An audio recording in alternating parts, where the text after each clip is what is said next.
Raila Odinga amekuwa ni kigogo mkubwa sana katika siasa za Kenya na amekuwa na ushawishi mkubwa sana, na wanasiasa wengi wamekuwa kimtazamia Raila Odinga kwa kuwapa mwelekeo katika siasa. Je, wewe yako unaona kwamba kuondoka kwa mheshimiwa rais, kwa mheshimiwa Odinga, je, kutaweza kubadili ule mfumo wa siasa nchini Kenya?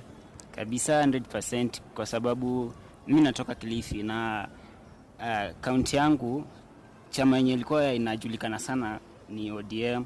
So wanasiasa wengi katika kaunti yangu walikuwa kuchaguliwa kwenye viti mbalimbali vya uongozi kutumia chama chake. So mimi naweza sema kuondoka kwake kutaathiri sana wanasiasa wengi, kwa sababu yeye ndo alikuwa anawashika mkono wengi, si ma MCA, ma MPs, ma governors, yani viongozi wengi kwenye nchi yote ya Kenya, si Kilifi pekee yake hadi kwingine. Jana nilikuwa nasikia viongozi wengi mbalimbali katika ile funeral yake wakisema eti wataathirika